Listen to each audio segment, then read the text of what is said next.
좀 이따 켜지. 자, 오늘은 슬픈 이야기죠. 예수님 십자가 지기 직전에 가지셨던 그 아팠던 마음들을 자세히 기록하고 있는 거죠. 특별히 오늘 이 내용은 마태복음에서뿐만 아니라 마가복음 12장일 거예요. 그 다음에 누가복음에는 22장에 아마 자세히 기록되어져 있는 것으로 알고 있습니다. 여기는 이렇게 기록되어 있지만 누가복음에 가보면 예수님께서 가지셨던 마음을 이렇게 어떤 마음이었는지 자세히 기록하고 있어요. 이 사건이 어떤 사건인지 조금 도움을 받아 보지요.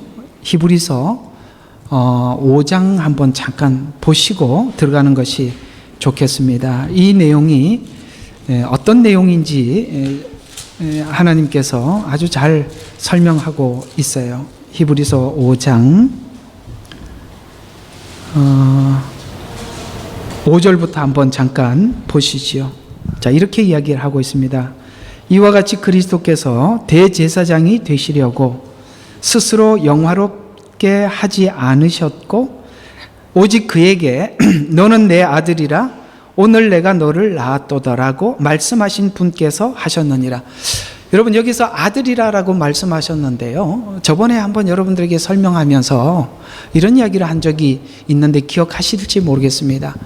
이스라엘에는 아들이라는 말은 아버지와 동등한 이런 이야기입니다. 그러니까 오늘 이 아들이라고 말은 아들이라고 표현을 하고 있지만 하나님 자신이다라는 표현으로 이렇게 이야기를 하고 있습니다. 오늘 히브리서 5장에서 밝히고자 하는 것은 속죄 제물이 될 수 있는 자격이 누구인가라는 것을 설명을 하고 있죠.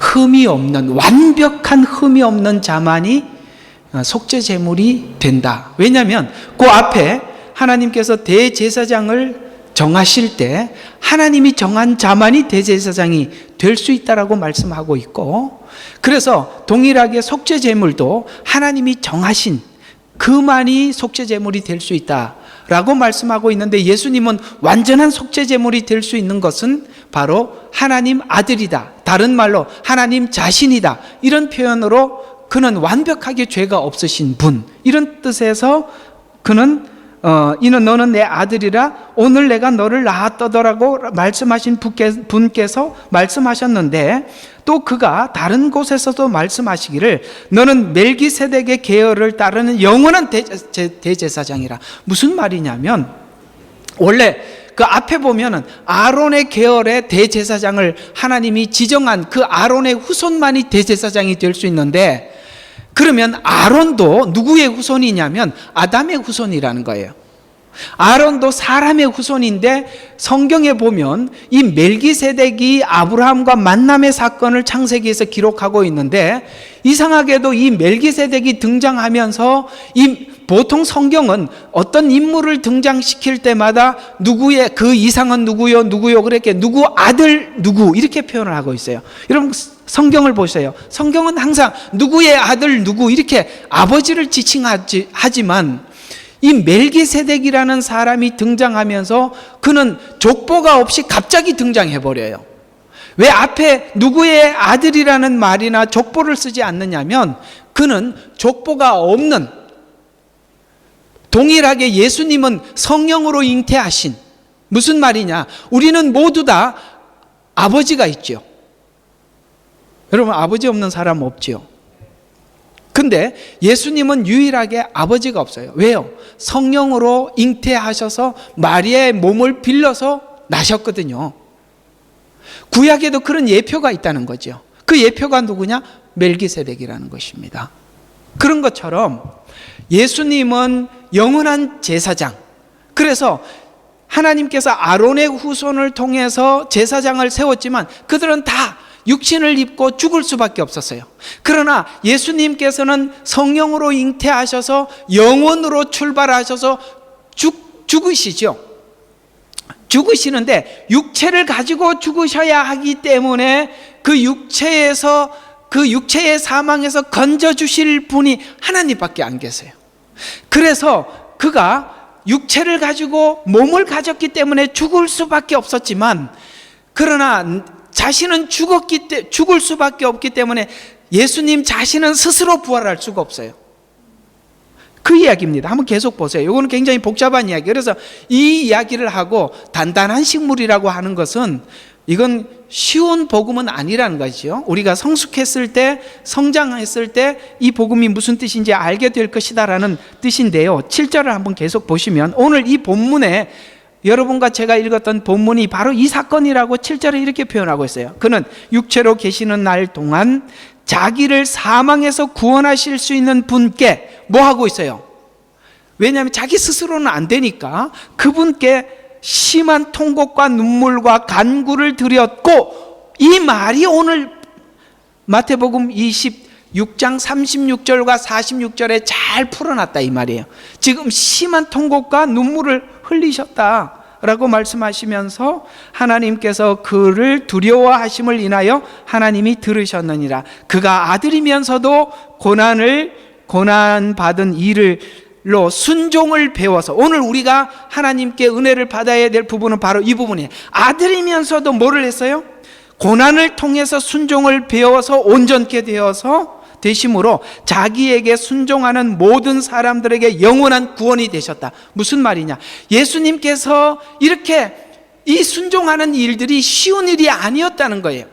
십자가 지는 일이 매우 고통스러운 일, 그래서 심한 눈물과 통곡을 올려서 결국은 하나님께 순종을 해서 무슨 일이 있게 되었느냐? 자, 오늘은 바로 여러분과 제가 아주 깊게 나눠야 될 이야기가 뭐냐면, 이것 때문에 하나님께는 영광이 되었고 우리에게는 구원이 되었다는 거예요. 여러분, 우리 신앙생활하고 있는 우리 마음의 소원이 뭐예요? 여러분 소원이 뭐예요? 제가 여러분들이 마음속에 있는 소원을 제가 대신해서 설명을 하면, 하나님께는 영광이요, 이 땅에 있는 모든 사람들에게는 나를 통해서 하나님을 만나는 일 아니겠습니까? 맞지요? 네, 여러분들이 이렇게 말을 표현하고 싶었을 거예요. 그런데 제가 표현 대신 해드린 겁니다. 우리 모두는 하나님께 내 삶이 영광이 되고 싶어요. 두 번째로는 나를 통해서 믿지 않는 많은 영혼들이 주님 앞으로 돌아오기를 원해요. 그 이상의 소원이 없어요. 우리는 그게 소원이란 말이에요. 그런데 예수님은 그런 인생을 살았다는 거예요. 그런데 그런 하나님께는 영광이요, 우리를 구원하는 이런 영광된 인생을 살아가는데 예수님에게도 너무 쉽지 않은 일이었다는 거예요. 그래서 결정적으로 마지막 이 순종을 앞에다 두고 그는 심한 눈물을 흘렸고 심한 통곡을 했을 만큼 그 일은 쉽지 않다는 거예요. 그런 것처럼 여러분이 십자가를 지고 자기를 부인하고 주님을 따르는 일은 쉬운 일이 아니에요. 이게 필요한 거예요. 우리는 이걸 신앙을 바꾸고 변형해서 하나님, 내가 눈물 흘리지 않는 인생을 살게 해달라고 한다면, 여러분, 우리는 하나님께 영광된 삶을 살 수 없어요. 우리는 우리를 통해서 다른 영혼들을 구원할 수 없어요. 우리는 이 심한 눈물과 통곡을 매일매일 올려야 그저 한번 순종하는 거예요. 그때 하나님께는 영광이 되는 것이고 여러분과 저를 통해서 많은 영혼들이 구원을 받는 거예요. 하나님께서는 바로 이렇게 이 주님 앞에 하나님께 순종한 예수님을 높이셔서 하나님 우편보좌에 앉혀주시고, 이제는 예수님께서 하시는 기도, 무슨 기도든지 하나님은 오케이 예스 하신 거예요. 아시겠습니까? 바로 이 자리, 바로 우리 신앙이 목표하는 자리가 바로 그 자리인데, 그 자리 가기까지 우리는 눈물이 있어야 하고 통곡이 있어야 된다는 것이 오늘 본문이 저와 여러분에게 말씀하시는 것입니다. 오늘 이 이야기를 한번 이 본문을 통해서 살펴보도록 하지요. 자, 우리는 하나님께 영광, 그 다음에 인류에게 구원을, 이것을 위해 지금 예수님은 자기 자신을 부인하고 십자가를 져야 할 그 시간 앞에서 갈등하고 있어요. 여러분, 이 시간 앞에 다 순종이 됩니까? 갈등이 있어요. 그런데 여러분, 이 갈등을, 이게 여러분 참 우리가 정말 소원하는 부분은 뭐냐면, 이 갈등이 앞으로 갔다 뒤로 갔다 평생 보내지 말고 좀 넘어가자는 거야. 제가 연설을 하는 사람 입장에서 이렇게 표현하고 싶어요. 이 연사 여러분 앞에 강력히 외치는 바입니다. 제발 갈등 좀 그만하고 앞으로 갔다 뒤로 갔다 앞으로 갔다 뒤로 갔다 이거 평생 하시는 분들이 계세요. 그걸 치고 지나가야 되는 거예요. 근데 예수님은 지금 그걸 넘어가고 있는 거예요. 어떻게 넘어갔는지 한번 봅시다. 아주 간단해요. 내 원대로 마옵시고 아버지 뜻대로 하십시오라고 나를 하나님 앞에 맡기는 거예요. 그때 넘어갈 수 있는 것이지. 그래서 지금 갈등을 하고 있고 또 고독한 시간을 보내고 있습니다.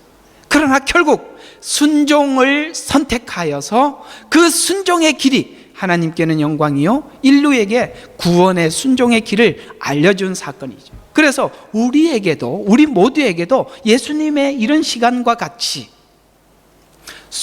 우리가 지금 하나님께서 원하는 것이 무엇인지 아는 것과 하나님께 순종하는 것 사이에서 내가 누군가에게 내 속에 있는 갈등과 고민과 고독함을 알릴 수도 없고 밝힐 수도 없는 그런 어떤 싸움들을 우리 모두가 하고 있단 말이에요. 여러분, 우리 속에 있는 이 갈등들, 우리 속에 있는 이 고독한 이 마음들을 사람들에게 다 말할 수 없는 나만의 어떤 것들이 있단 말이에요. 창피해서 남들한테 말도 못하겠고. 있는 거 맞지요? 내가 없는 사람들한테 말하고 있는 건 아니죠? 나는 상관이 없는데 이렇게 보면 제가 설명을 못 하잖아요. 맞습니다. 그건 제게도 있고 여러분에게도 있어요. 정말 창피해서 밝힐 수도 없고 꺼내놓을 수도 없고 정말 이렇게 유치한 갈등을 해야 하나? 맞나요? 이렇게 유치한 갈등들, 이런 것들이 우리에게 있어요. 그래서 누구나 내 사정을 이해하지 못하는 각자의 상황에서 이 과정을 넘어야 미래의 기쁨이 있을 줄 알지만 지금은 어떤 갈등을 어떻게 넘어야 하는지 오늘 예수님이 넘었던 이 사건을 통해서 우리가 함께 은혜를 나누어 보도록 하겠습니다. 자, 오늘 본문부터 한번 쭉 관찰을 해보면 36절과 38절에 보면 시간이 되어감으로 기도하심으로 고통. 여러분, 무슨 뜻일까요? 하나님께서 우리 모두에게 요구하시는 어떤 요구에 대해서 시간이 되어가고 있다는 것에 대해서 여러분, 우리가 이게 감이 온다 안 온다? 하나님께서 더는 안 돼, 더 넘어가면 안 돼, 이런 소리를 들은 적이 있다 없다? 있다. 시간이 되어감에 따라 기도하시면서 고통하네요. 그때 예수님은 어떻게 했어요? 이 문제를 피해가려고 한 것이 아니라 정면으로 돌파하기 위해서 무슨 일이 있었어요? 슬퍼하며 괴로워하기 시작했다라고 말씀하시고, 그 다음에 이것이 얼마나 고통스러웠는지 38절에는 심히 슬퍼 죽을 지경이라 이렇게 표현을 했습니다. 그래서 39절과 41절에 보면은 이제 첫 번째 기도 이렇게 하지요. 가능하시면 이 잔을 지나가게 하옵소서. 우리는 처음에 하나님 앞에 기도하는 기도들이 이렇습니다. 하나님, 할 수 있으면 꼭 제가 이걸 해야 되는 거예요? 그거 그냥 넘어가면 안 돼요? 이렇게 기도하지요. 그래서 그러나 그 뒤에 뭐라고 덧붙이느냐면 1차적으로 하나님, 내 뜻대로 마옵시고 아버지의 뜻대로 하옵소서. 여러분, 이것이 바로 기도의 정석이에요. 그러나 우리는 가능하면 이 잔을 지나가게 하지 마옵소서라고 기도하는 것을 우리가 어떻게 하나님 앞에 불경스럽게 이렇게 기도할 수 있어? 신앙 없이, 믿음 없어 보이는 것처럼. 아니에요. 여러분, 이 기도도 우리 기도 속에 있어요. 그래서 시편에 보면 내가 내 목소리로 하나님 앞에 구하시나, 내가 할 수 있는 방법으로 내가 하나님 앞에 고백하는 고백으로 하나님 앞에 고백한다는 것이죠. 내 목소리로 하나님 앞에 구하듯이 가능하시면 이 잔을 지나가게 하옵소서. 그러나 내 뜻대로 마옵시고 아버지 뜻대로 하옵소서라고 이야기해요. 두 번째, 또 이렇게 기도를 하기 시작합니다. 그러나 내가 마시지 않고는 이 잔을 내게서 지나갈 수 없다면 아버지 뜻대로 하옵소서. 두 번째도 역시 아버지의 뜻이라고 붙이지요. 세 번째 기도가 뭡니까? 같은 말씀으로 말씀하시며. 점점 이 과정을 통해서 우리가 확인할 수 있는 것은 예수님은 지금 현재 점점 하나님의 뜻대로 하라는 것으로 고정화시키고 있다는 것이에요. 바로 이것이 중요한 거예요. 바로 이것이 중요한 거예요. 여러분, 우리가 이렇게 기도할 수 있지만 결국은 우리의 기도가 하나님의 뜻에 고정화시켜 가는 거예요. 고통을 받아들이도록, 하나님 주신 사명을 받아들이도록, 내가 희생하는 것을 받아들이도록 그렇게 기도가 발전해 나가는 것이에요. 그래서 순종하는 것입니다. 여기서 우리가 하나 확인할 수 있는 것은 순종은 갑자기 되는 것이 아니라는 것입니다. 이 십자가를 져야만이 하나님의 뜻은 그래요. 이 져야만이 십자가를 진 이후에, 빌립보서 2장 10절과 11절에 보면 이후에 무슨 일이 있습니까? 하나님께는 영광이요 예수님께는 하늘과 땅에 있는 모든 사람들이 예수님의 그 순종 앞에 무릎을 꿇게 된다는 거예요. 무릎을 꿇는다는 것은 당신이 간 길이 옳습니다. 당신의 결정이 옳았습니다. 그러므로 주님께서 결정했던 이런 삶을 나도 살겠습니다라고 복종하는 거예요. 순복하는 거예요. 왜냐하면 예수님께서 그 길을 가심으로 우리에게 이것이 정석이라고 보여줬다는 거예요. 그것이 바로 우리 모두가 굴복한다는 거예요. 예수님의 길이 옳습니다. 그게 바로 무릎을 꿇는다는 거예요. 이게 무슨 권위적인 무릎을 꿇는다는 뜻이 아니라 예수님의 그 삶이 옳다고 모두 다 무릎을 꿇고 인정을 하고 높인다는 뜻이에요.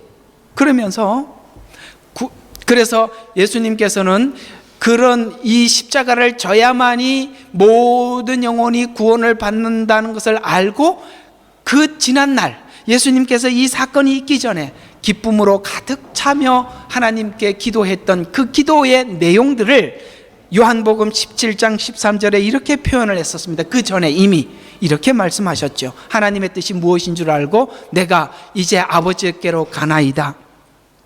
내가 세상에서 이런 것들을 말하면 나의 기쁨을 그들에게 충만하게 하려 함이니이다. 어떤 기쁨? 내가 예수님이 십자가 지고 난 이후에 이 세상에 있을 기쁨이 무슨 기쁨이냐? 요한복음 16장 20절에는 이런 기쁨이라고 표현하고 있는데요. 너희는 울고 애통할 것이나. 왜냐하면 예수님이 십자가에 돌아가시고 제자들이 슬퍼했거든요. 그래서 슬퍼하고 애통할 것이나 세상은 기뻐할 것이며. 왜요? 여러분, 제가 볼 때는 사단이 이 땅에 존재하면서 딱 3일 기뻤던 것 같아요. 언제요? 예수님 십자가에 못 박고 그 이튿날 너무너무 좋았어요. 근데 3일째 부활해버렸어요. 그래서 바로 그 얘기죠. 세상은 기뻐할 것이며 너희는 슬퍼하겠으나 너희의 슬픔은 기쁨이 되리라. 이거 잘못 적었습니다. 슬픔은 기쁨이 되리라. 이거 오타예요. 그래서 여인이 해산할 때면 그때가 가까이 오므로 예수님이 지금 십자가 사건이 가까이 오고 있다는 것이죠. 근심하나 아이를 낳고 나면 이게 뭐예요? 십자가 이후에 이런 말이죠. 사람이 세상에 태어난 기쁨 때문에 더 이상 그 고통을 기억하지 아니하느니라. 그러므로 너희가 지금은 근심하여도 내가 다시 너희를 보리니 그때에는 그 기쁨을 너희에게서 빼앗지 못할 것이라. 아멘. 여러분 있잖아요. 예수님의 십자가 죽음이 우리 모든 인류에게, 저와 여러분에게 구원의 기쁨을 주셨어요. 결국 우리가 사실은 그래요. 여러분을 통해서 분명히 해야 할 일들이 있어요. 하나님 사명을 주신 게 있어요. 그런데 마치 여러분들이 예수님이 십자가를 지는 마음과 고통스러운 마음으로 그 길을 통과하고 나면 여러분에게 기쁨이 있을 거예요. 그리고 여러분을 통해서 하고자 하는 사람들에게 기쁨이 될 것이에요. 그러나 그 기쁨은 반드시 오늘 이 고통이라는 시간을 지나가야 얻는 기쁨이에요. 무슨 뜻이냐면 하나님께서 여러분 잉태했다는 것은 여러분 무슨 뜻이냐면 임신을 했다는 거예요. 임신을 했다는 것은 아이가 커가고 있다는 것이고 언젠가는 출산을 해야 되는 거예요. 여러분에게 준 사명은 하나님이 반드시 이루실 거예요. 왜? 그 일이 지금 우리 속에 일어나고 있단 말이에요. 언젠가는 출산을 해야 돼요. 그러나 출산을 하는 그 시간은 고통스러워요. 그러나 그 고통이 언제 잊혀집니까? 출산한 아이를 볼 때 내가 그렇게 희생을 해서 어떤 영혼이 주님 앞에 돌아왔을 때 그 기쁨, 여러분 상상할 수 없는 거예요. 그래서 우리가 전도를 하면 알게 돼요. 전도를 하면 한 영혼이 주님 앞에 서는 게 얼마나 귀한지. 그리고 그가 아름답게 믿음으로 세워져 가는 과정을 보며 너무너무 행복한 거예요. 오늘 예수님은 바로 예수님 십자가 이후에 우리 모든 영혼들이 주님 앞에 돌아오고, 사도행전에 보십시오. 그들이 구원받고 얼마나 행복하고 기뻐했습니까? 그걸 지금 상상하시는 거예요. 그러나 그 상상 앞에 자신이 해야 할 일들이 있다는 것이지요. 그래서 십자가 속죄 이후 있을 영광과 구원 얻을 자의 기쁨을, 세상이 빼앗을 수 없는 기쁨과 소망은 십자가를 통해서만 얻어짐을 알지만, 그 완성을 위해 지금 예수님은 슬퍼하고 죽을 지경이 된 것이죠. 얻을 영광과 그 영광을 얻는 과정에 지금 현재 나의 희생이 필요한데 내가 어떤 희생을 치러야 하는가라는 것을 예수님 생애에서 확인하는 것은, 자기를 부인하고 자기 일생에 십자가를 져서 하늘의 미랄이 되어 하나님과 구원 얻을 성도들을 그리스도 안에서 하나가 되게 하여 하나님께 드려지는 과정에 있는 예수님의 기도 속의 고통을 생각하면서 지금 현실 속에 살아가고 있는 우리들의 희생보다, 내가 지금 희생하는 것보다 훨씬 큰 열매를 기대하는 거예요. 왜냐하면 하늘의 미랄이 땅에 떨어져 썩으면 기본이 30배의 열매를 맺는데, 여러분이 하나님 앞에 순종하는 그 순종이 얼마나 귀한 열매를 맺을지에 대해서는 우리는 상상할 수 없을 거예요. 많은 사람들이 하나님 앞에 헌신된 부름의 소리를 듣습니다. 하나님께서 우리를 불러서 사용하기를 원하고, 그래서 하나님께서 나를 사용했을 때 어떤 열매가 얻어질까? 그건 지금 우리가 점칠 수 없어요. 그러나 분명히 성경에서 말씀하시는 바와 같이 하늘의 미랄이, 여러분이 오늘 예수님이 순종한 것처럼 이렇게 순종한다면 최소한의 30배의 열매를 맺게 되는데, 보세요. 30배의 열매를 맺으면 그 열매를 맺었던 그 30배, 그들이 또 다시 심어서 열매를 맺으면 30 곱하기 30이면 얼마죠? 900이 되죠. 그 한 번만 건너가면 900이에요. 최소한으로 봤을 때.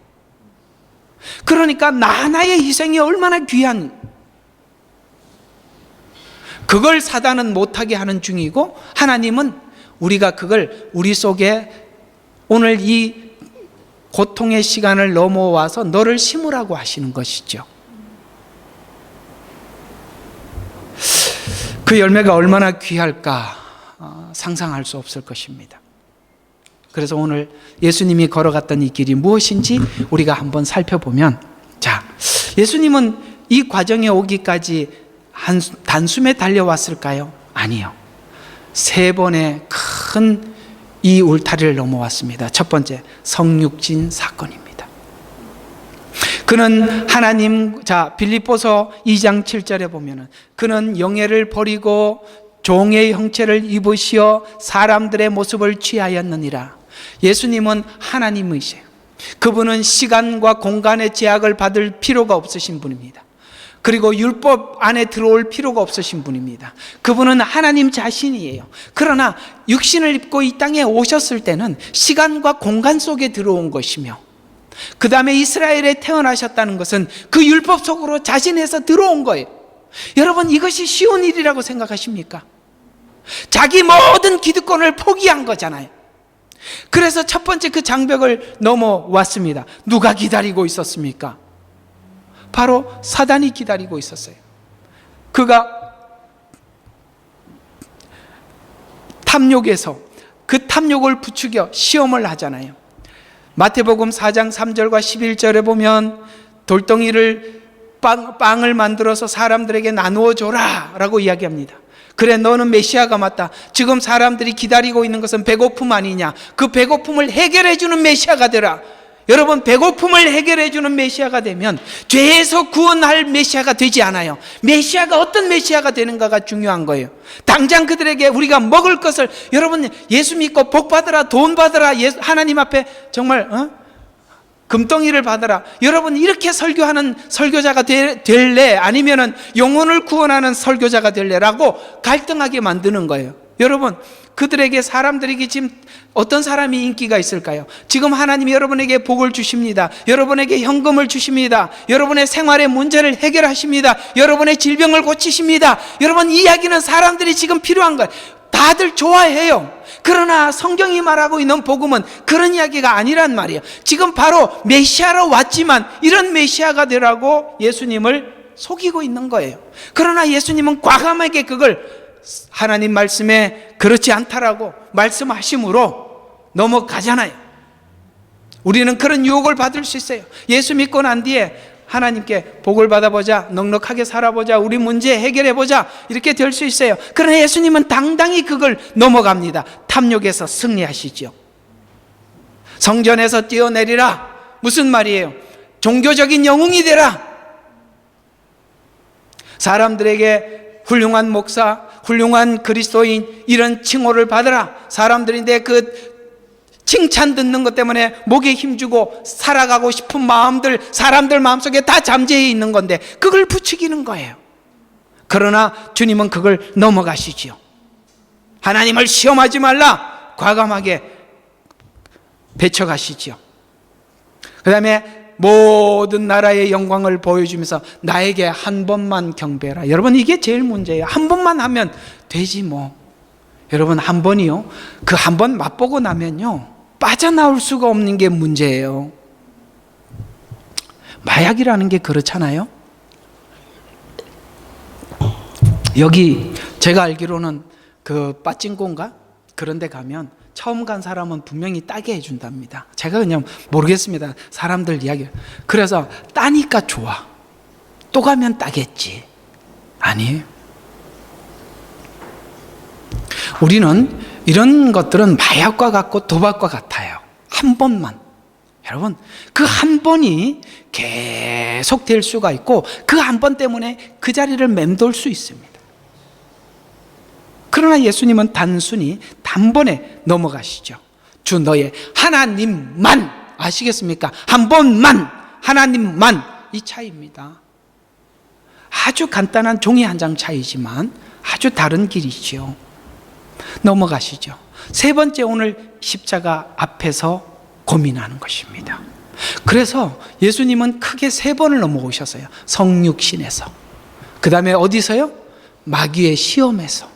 세 번째는 뭐예요? 자신과의 싸움에서. 아멘이십니까? 정말 어려운 건, 사단이 공격하는 건 우리가 지식이 있으면 분별해서 피해갈 수 있는데 진짜 힘든 건 끝에 가보면 누구하고 싸움이 되느냐면 나하고 싸움이 되는 거예요. 맞나요? 맞습니다.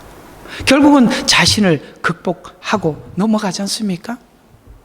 그래서 말씀을 따르기 위해서는 결국 예수님은 이걸 우리에게 가르쳐 주고 있는 건데요, 말씀을 따르기 위해서는 자기를 부인해야 하는 것을 가르쳐 주고 있습니다. 자기.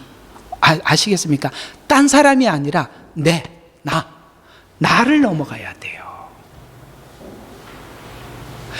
다른 사람들에게 공격적인 성향을 가지고 있는 사람들의 특징은 자기를 넘지 못하기 때문에 타인에 대해서 공격적이 되는 거예요.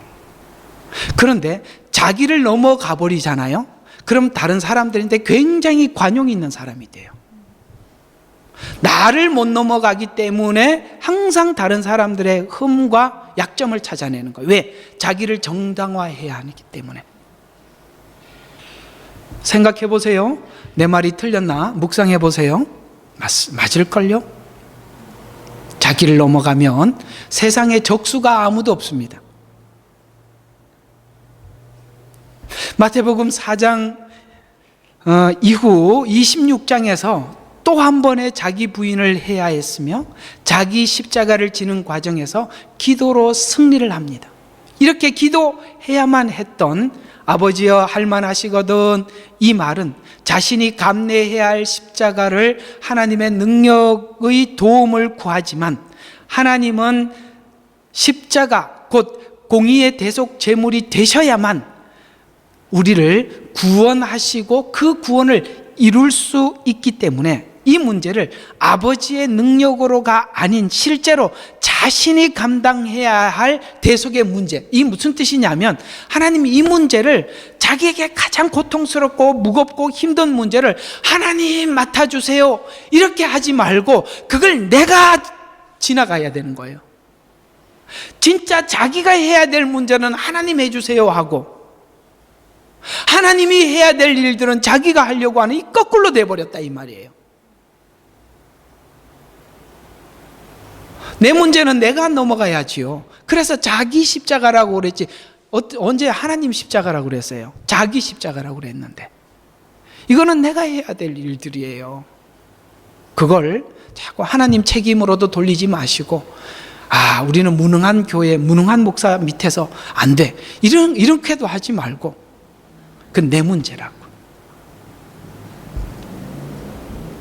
그래서 이 문제는 예수님 자신이 직접 져야 하는 문제이기 때문에, 그리고 이 과정이 아무도 몰라요. 이거 지금 누구도 몰라요. 맞죠? 예수님 지금 대속의 십자가를 지셔야 온 인류가 구원받는다는 거 제자들도 모르고 아무도 몰라요. 내가 지금 심히 고민되어서 죽게 되었다고 하는데 여러분 그때 예수님이 정말 얼마나 마음이 심히 고통스러워요. 그래서 그래도 셋은 믿을만 하고 그래도 가까우니까 데리고 가서 나를 위해서 좀 기도해 달라고 가서 열심히 기도하고 와보니까 자고 있어요. 참 이게 답답해요. 그죠? 정말 이 문제가 심각해서 좀 나를 위해서 기도해줘. 나 너무 힘들어. 그런데 기도해 줄게. 나중에 내 지금 이 문제 기도하고 있어요. 언제 너 그런 기도 부탁한 적이 있어? 이 남들은 그러고 앉아 있다니까요. 웃기죠? 네. 그래서 아무도 모르게 홀로 와야 했던 그런 과정이지요. 이건 좀 넘어가서. 그래서 이 과정 속에 예수님은 정말 고독한 시간을 보내고 있어요. 그래서 이 세 가지의 고독이 있어요. 여러분 예수를 믿다가 보면 하나님 안에서 이 고독한 시간을 보내야 될 때가 있어요. 여기 있는 우리 줌에서 이렇게 예배 드리는 여러분들에도 아마 이런 시간들이 있을 거예요. 제 얘기 한번 잘 들어보세요. 첫 번째로는 육체적 고독들이에요. 이것은 몸으로 감당해야 될 십자가. 제자들은 알지 못한 채 잠든 안타까움. 지금 이걸 예수님 자신은 몸으로 그걸 다 감당해야 돼요.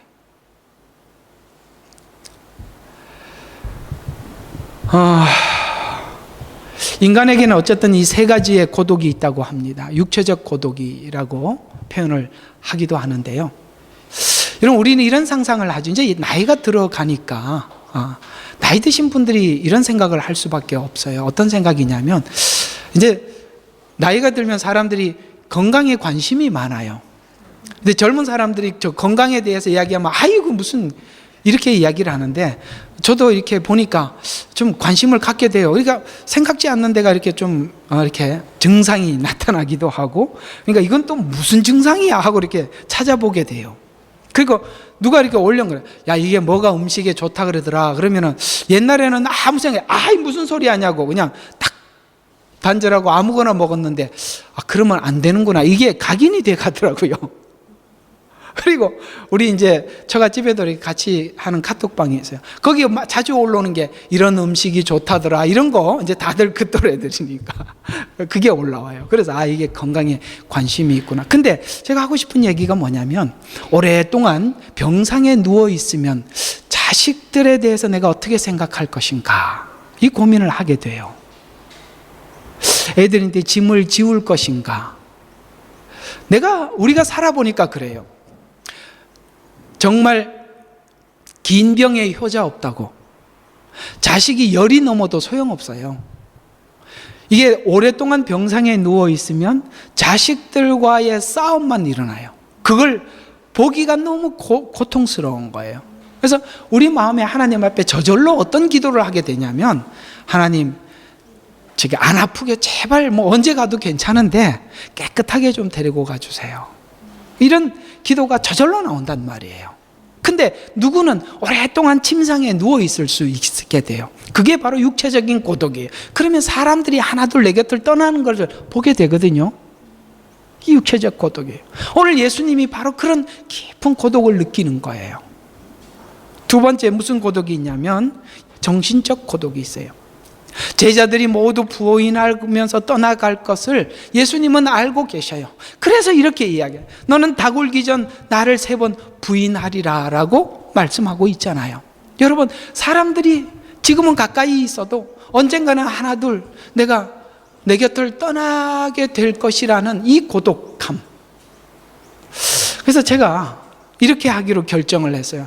나는 나이 들어서도 고독하게 살지 않기로 결정을 하고 젊은 사람들과 자주 소통하려고 합니다. 왜냐하면 나중에 이제 나이가 들고 나면요, 안 만나려고 그래요. 그래서 미리 좀 손을 써놓고 항상 찾게 항상 부르게, 나이 들어서도 홀로 살지 않게 준비하고 있습니다. 정신적인 고독. 여러분, 이 고독은 참기 어려워요. 지금 우리가 코로나 사태 오랫동안 하면서 사람들이 반항하는 게 그겁니다. 너무나도 사람들과 커뮤니케이션이 없어요. 그래서 인간은 사회적 동물인데 사람과의 만남 이게 안 되니까 이제는 사람 못 만나라고 그러니까 사람들이 자연을 만나라고 해요. 여러분, 저기 코로나 사태가 한참 심할 때 너무 재미있었던 어떤 유명한 말이 하나 있어요. 그게 뭐냐면 프랑스에 있는 어떤 정신과 의사가 당신들이 사람과 대화할 수 없으니까 자연과 대화를 해라. 만약에 나무와 대화를 하다가 나무가 대답을 하거든 병원에 오라는 거야. 이게 정신병이 든 거예요. 어떻게 나무가 말을 해? 이게 뭐냐면 인간이 인간과 커뮤니케이션을 갖지 못할 때 오는 단절에 오는 고독이에요. 지금 제자들과 단절되어 있어요. 단절될 거예요. 예수님은 그 심한 고독을 느끼고 있는 거예요.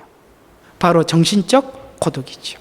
영적인 고독이죠. 그건 어디에서 느꼈는가? 바로 십자가에서. 나의 하나님 어찌하여 나를 버리시나이까? 여러분, 이와 같이 우리가 하나님 앞에 이렇게 어쩌면 우리가 하나님 앞에 진심으로 나아가지만 마치 하나님이 나를 버린 것 같은 이런 고독한 시간을 우리가 보낼 때가 있더라는 거예요. 하나님이 나에게 관심이 없는 것 같아요.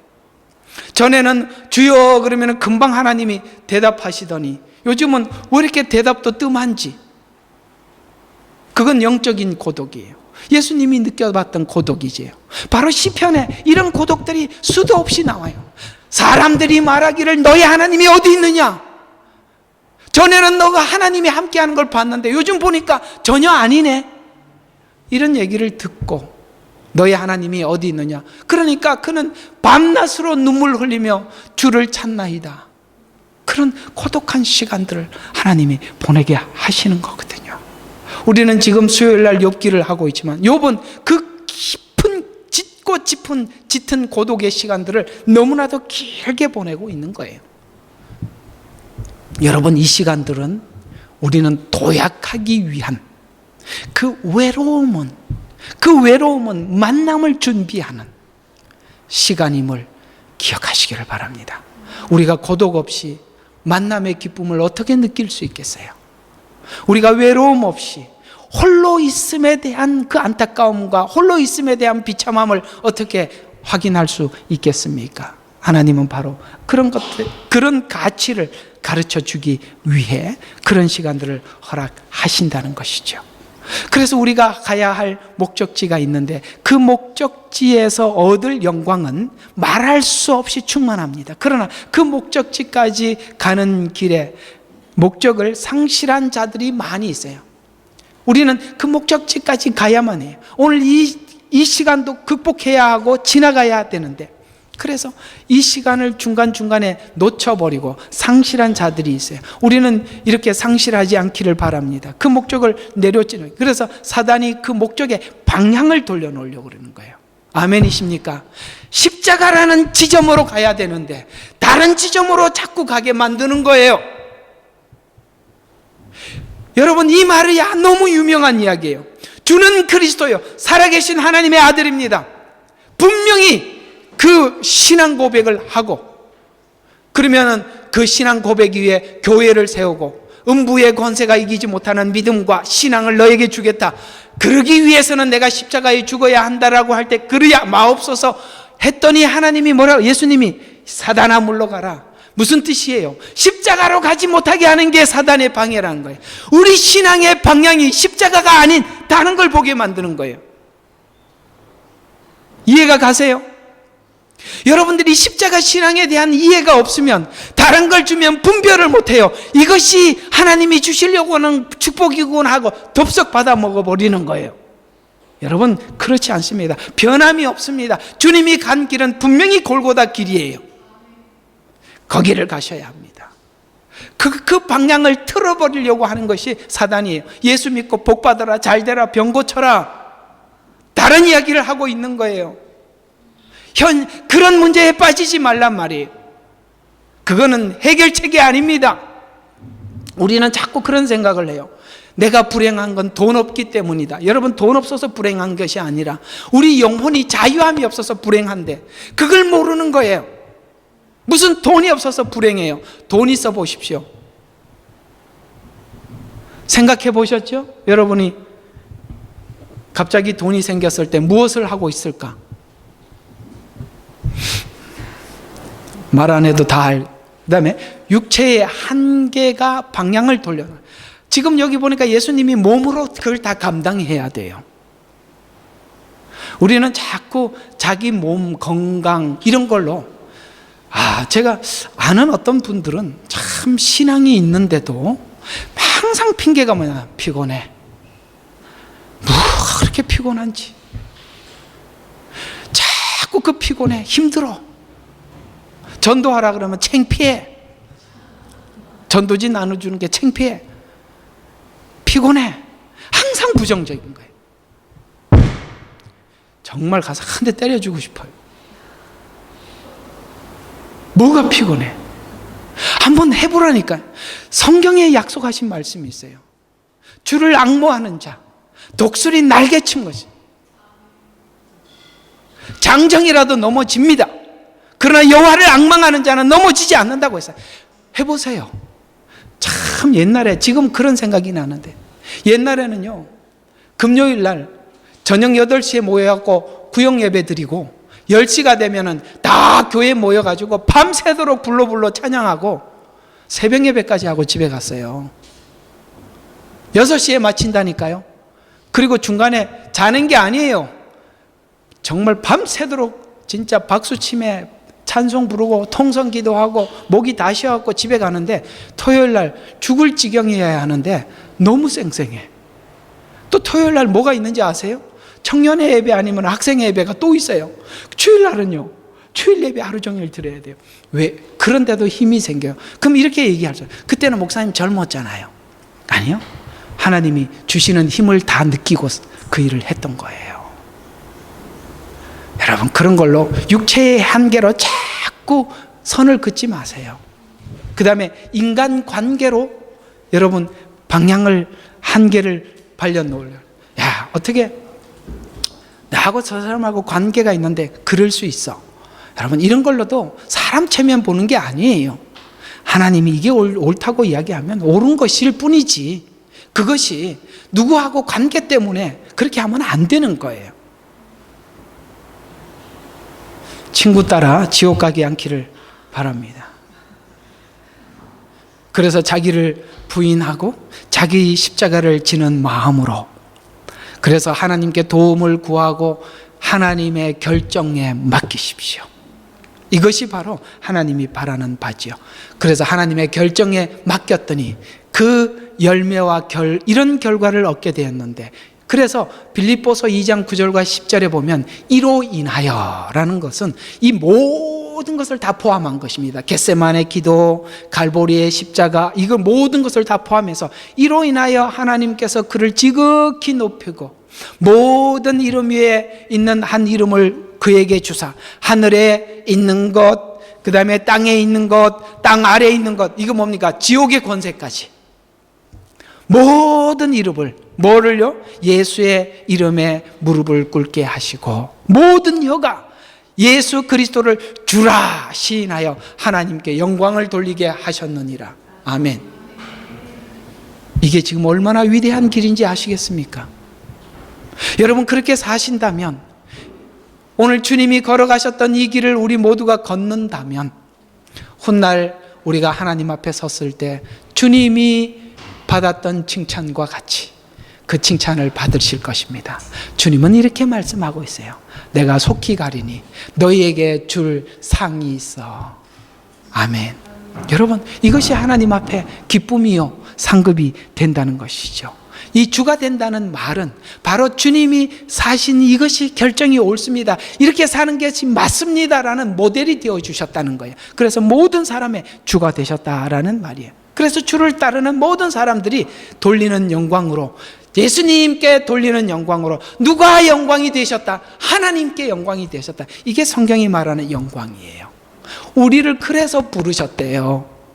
예수님 옳습니다, 이렇게 하기 위해서 불렀대요. 예수님처럼 했더니 맞네요, 그게 옳은 길이었습니다, 이렇게 하려고 우리를 불렀대요. 그럴 때 예수님께 영광이 되고, 예수님께 영광이 되는 것이 하나님께 영광이 되는 거래요. 그래서 뭘 하나님 앞에 헌금을 많이 하고 돈 보따리 갖다 내놓는 것이 하나님께 영광이 아니라 내 자신을, 자기를 부인하고 자기 십자가를 져서 주님 앞에 살아가는 것이 하나님께 영광이 된대요. 그럴 때 하나님이 영광을 받으신대요. 그걸 하나님이 가장 기뻐하신답니다. 그 얘기지 않습니까? 그래서 영광을 받으심직한 삶을 살아서 영광을 받으시고 그 영광이 하나님께 영광이 되었는데 그 영광을 또한 우리에게 주셨어요. 그래서 이렇게 우리를 구원하심으로 로마서 3장 26절과 27절에 바로 이런 방법으로 우리를 구원하셔서 이렇게 이 구원이 이렇다고 설명하고 있어요. 그때에 자기의 의를 선포하시면 자신도 의롭게 되시고 또한 예수를 믿는 자도 의롭게 하려 하심이라. 놀랍지요. 이렇게 해서 우리도 의롭다고 했어요. 예수를 믿으니까 의롭다라고 얘기했는데 우리도 하나님 앞에 뭐라고 얘기했어요? 의롭다고. 왜 이게 무슨 말이냐면 하나님은 하나님의 능력과 권세로, 힘으로, 능력으로 우리 용서해 줄게 이렇게 선포하지 않고 자신이 죽어서 우리를 구원하셨어요. 그러니까 하나님이 공의롭지요. 맞지요? 그냥 힘으로 뭐 용서해 줄게, 뭐 돈 필요해 돈 줄게 이렇게 하는 거 말고 정말 우리를 위해서 당신이 대속하심으로, 맞습니다, 이렇게 죄 용서함을 받는 것이 맞습니다, 죄 씻음을 받는 게 맞습니다. 그래서 우리는 하나님께 의롭다고 이야기해요. 그런데 하나님은 도리어 우리 보고 의롭대요. 둘 다 뭐가 됐죠? 의가 되었죠. 참 이게 신비예요. 복음의 신비예요. 서로 의롭대요. 그러므로 자랑할 데가 어디 있느냐? 있을 수 없느니라. 무슨 법으로냐? 행위의 법으로냐? 만약에 우리가 행위로 구원을 받았다면 하나님이 우리를 의롭다고 한 건 당연하지. 근데 우리는 하나님을 의롭다고 하질 않아. 행위로 구원을 받으면. 왜? 내가 행위로 구원을 받았으니까. 내가 해서 받는데 뭐가 상대방이 의로워요? 자, 한번 이렇게 한번 생각해 봐요. 여러분들이 가게에 돈을 주고 물건을 샀어요. 근데 그 물건을 파는 가게 아저씨가 의로워요? 택도 없지요. 내가 노력해갖고 돈 주고 샀는데 무슨 소리야. 도리어 그런 거 살 때도 우리가 막 권리를 주장하죠. 왜 이렇게 물건 안 좋은 거 주냐고. 그건 권리죠. 그래서 행위로가 아니라 믿음의 법으로, 그러니까 믿어서 구원을 받게 하기 위해서 예수님이 그렇게 할 수밖에 없었다는 거예요. 잠깐만요. 어쨌든 됐습니다. 그래서 오직 믿음의 법에서 의인이라 라고 말씀하고 있어요. 자, 이렇게 하나님은 믿는 자, 그래서 이런 게 있어요. 오늘 여기서 조금 하나 참고 삼아 설명을 하면, 여러분이 희생으로 누군가가 하나님 앞에 돌아왔을 때, 우리는 이런 생각도 좀 다음 단계에서 이것도 생각을 하셔야 돼요. 그러니까 내 희생과 내 고생으로 그가 주님 앞에 돌아왔으니까 너도 나에 대해서 알아줘라는 마음도 내려놓으시라는 거예요.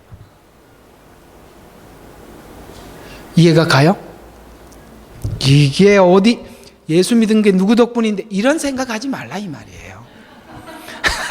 이게 이렇게 쉬운 말로 설명을 해줘야 알아들어. 내가 당신을 위해서 얼마나, 그래, 내가 참 우리 신앙생활 하면서 옛날에 그 성도들이 집안에서 남편이 안 돌아오는 이유 중에 하나가 뭐냐면, 때가 됐는데 밥을 안 해놓는 거예요. 퇴근했는데. 그래서 왜 안 했냐? 당신을 위해서 교회에서 봉사하고 왔어. 이 사람은 믿음도 하나도 없는데 당신을 위해서 그러면서 언제나 또 그러면 아침에 와서 늦잠 자. 당신 처리하느라고 얼마나 고생한 줄 아냐고. 이 사람이 지금 하나님도 인정하지 않는 사람인데 무슨 기도. 그런 거 하지 말라 이 말이에요. 아시겠습니까? 기도해도 할 밥 다 하고 할 빨래 다 하고 할 일 다 하셔야죠. 그게 다 뭐냐면 사람을 위해서 할 때 그렇게 되는 거예요. 우리가 하나님 앞에 하여야 할 일을 하는 것 뿐이에요. 그러니 그 열매도 하나님께 영광이에요. 하나님이요, 여러분 결국은요, 여러분을 통해서 귀한 영광을 받으셨다고 하더라도 마지막에 그것도 훈련하십니다. 그것도 네가 받을래? 나한테 돌릴래? 물으실 거예요. 거기까지 준비하셔야 돼요. 그건요, 진짜 하나님을 위해서 살지 않으면 불가능한 일이에요. 교회에서 뭘 좀 하고 나면 알아주지 않는다고 삐지고 그러면요, 정말 답이 없어요. 그것도 넘어가셔야 돼요. 벌삐죠. 말하고 보니까 이상하네. 자,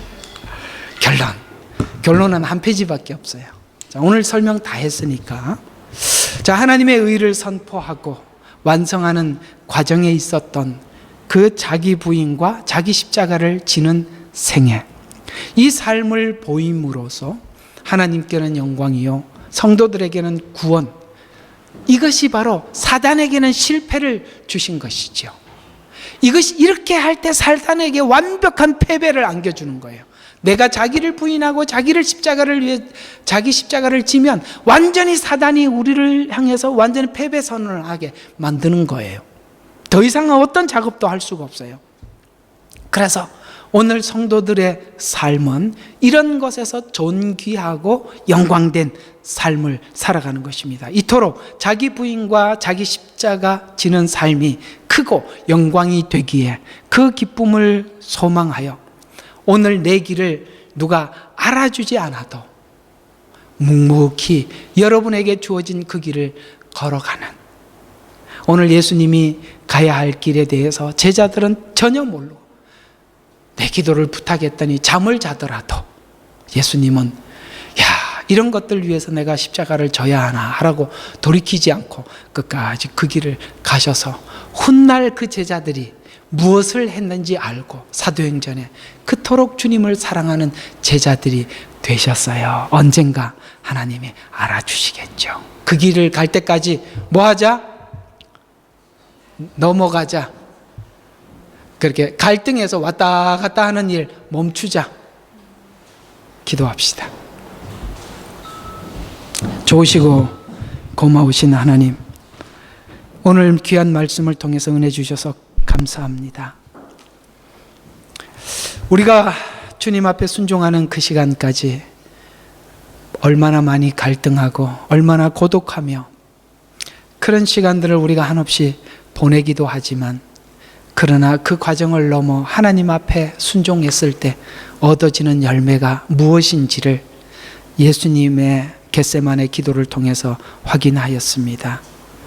주님이 가셨던 것처럼 우리도 예수 그리스도를 주라 시인하게 해 주시옵소서. 주님이 가셨던 길이 옳다고 고백하게 해 주시옵소서. 그래서 그 길을 묵묵히 걸어 우리가 상상할 수 없는 귀한 열매 하나님께서 맺게 해 주실 줄 믿습니다. 우리를 구원하신 예수 그리스도의 이름으로 기도드렸습니다. 아멘.